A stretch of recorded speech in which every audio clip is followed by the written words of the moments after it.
내 친구는 귀인 3부 여름여행 하편. 근데 웬 남자아이가 고사리 같은 손은 아니고 포동포동한 손으로 제 바지를 잡고 있었습니다. 저는 너무 놀래서 귀인하고 남이를 따라가는 걸 잠시 미루고 저랑 광희는 아이에게 말을 걸었습니다. 아이는 포동이라고 하겠습니다. 저는 넌 누구야? 라고 물었습니다. 포동이는 포동이라고 자기를 3인칭으로 소개했습니다. 그런데 다시 생각해 보니까 이 까만 새벽에 아이 혼자 밖에 있는 게 의심스러웠습니다. 더군다나 귀인 친구 덕에 전 귀신의 존재를 믿습니다. 혹시 귀신은 아닐까? 라는 생각에 방금 오줌 싸고 나왔는데 제 방광엔 아직 바지에 지릴 만한 양이 남아있는 것 같았습니다. 근데 광인이 야, 니 되게 포동포동하다. 귀엽네.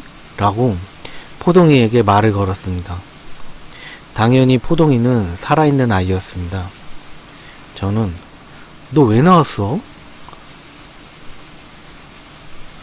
포동이는 오줌 싸려고 나왔지. 니 혼자? 응. 포동이는 화장실 가는 게 뭐가 이상하냐며 니는 뭐가 무서워서 광인을 데리고 나왔냐는 눈초리로 저를 바라봤습니다. 저는 니네 집은 어딘데? 저기. 포동이가 가리킨 곳은 그 이쁜 언니네였습니다. 우리가 다 늦은 저녁에 통나무 동네에 들어와서 이쁜 언니랑 민박집 주인네외 말고 이 동네 사람들은 보지 못했으니 포동이를 못 본 게 당연했습니다. 광희는 니네 집은 화장실 없어? 아니, 있어.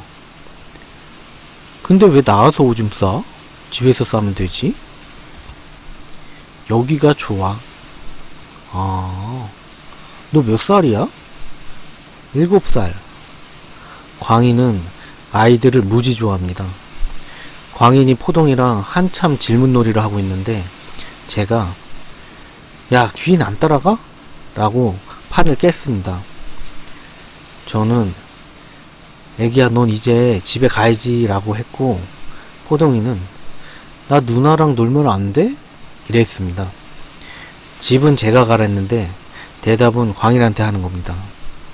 애들은 자기 좋아하는 사람 알아본다더니 결국 광인이 포동이 손잡고 앞장섰습니다. 저도 무서워서 광인의 남은 손을 잡고 싶었지만 전 10세 이하가 아니라서 거절당했습니다. 그렇게 귀인과 남인을 열심히 찾고 있는데 아무 데도 없었습니다. 광인은 얘네 어디서 지들끼리 뭐 먹고 있는 거 아니야? 야, 그러면 진짜 배신이다. 그때 멀리서 귀인 목소리가 들렸습니다. 가라고! 저랑 광인이랑 포동이는 소리가 들렸던 대로 뛰어갔습니다.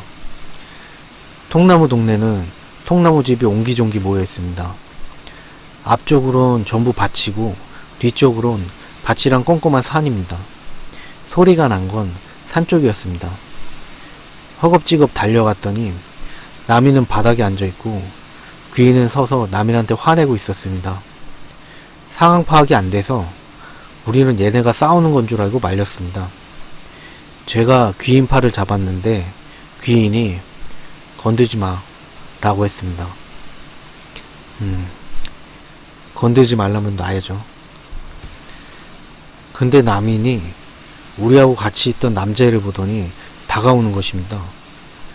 호동이는 겁먹어서 광인 뒤로 숨었습니다. 근데 남인이 무섭게 자꾸 포동이한테 다가갔습니다. 광인이 야, 니 왜 그래? 얘 겁먹잖아. 하지마. 그때 남인이 포동이를 붙잡고 포동아 라는 것입니다. 남인이 포동이 이름을 아는 것입니다. 귀인이 안 가면 나 아이한테 나쁜 짓 할 거예요? 하니까 남인은 귀인을 살벌하게 째려봤습니다. 그때 알았습니다. 남인한테 누가 씌었다는 것을요. 그러고 귀인이 포동이한테 애기야, 그 누나한테 아빠 안녕히 가세요 라고 해. 이랬습니다. 포동이가 내가 왜? 라는 눈으로 귀인을 쳐다봤지만 귀인 표정은 오줌 말고 똥도 쌀 것 같이 무섭고 단호했습니다. 포동이는 아빠 안녕히 가세요 라고 했고, 포동이네 아빠는 포동이를 안았습니다. 그러더니 남인이 침을 질질 흘리고 맥없이 주저앉았습니다. 포동이는 울지도 않고 주저앉은 남인을 껴안고 있었습니다. 귀인이 남인 입가에 침을 닦아주고 부축하면서 방으로 갔습니다. 저랑 광희는 포동이를 데려다주고 방으로 갔습니다. 방에 들어가서 귀인한테 뭐냐고 무슨 일이냐고 물어봤습니다. 귀인 말씀이 보다시피 남인 몸에 들어온 건 포동이 죽은 아빠였다 합니다. 남인 몸에 들어온 건 우리가 스타렉스에서 다리를 건너기 전이었다고 합니다. 그러니까 남인이 노래 꺼 라고 할 때입니다. 그때 남인의 얼굴에서 포동이 아빠 얼굴이 겹쳐 보였다고 합니다. 내리라는 포동이 아빠 말을 거절하면 포동이네 아빠가 못되게 굴까봐 내리자는 말에 장구를 맞춰준 겁니다. 그렇게 저랑 광인이 앞서갈 때 포동이네 아빠가 먼저 넌 내가 보이지? 라고 했다 합니다. 귀인이 네, 보이네요 라고 했고, 아쉽게도 귀인은 귀신을 볼 줄만 알지 퇴마의식 같은 건 전혀 못합니다.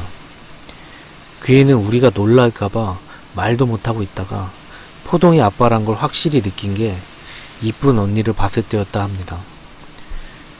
그렇게 라면을 먹고 잠이 들었는데 귀인은 잠을 안 자고 기다렸다가 포동이 아빠 동태를 확인하고 있는데 귀인이 예감했듯이 남인은 얼마 뒤에 일어났고 밖으로 나갔다 합니다. 그래서 귀인도 따라 나갔는데 남인이 동네 구석구석을 돌아다니다가 이쁜 언니네 통나무집 주변을 맴도는데 안타까운 건 집이 부실하지 않은지 고칠 데는 없는지 확인하고 있었다는 겁니다.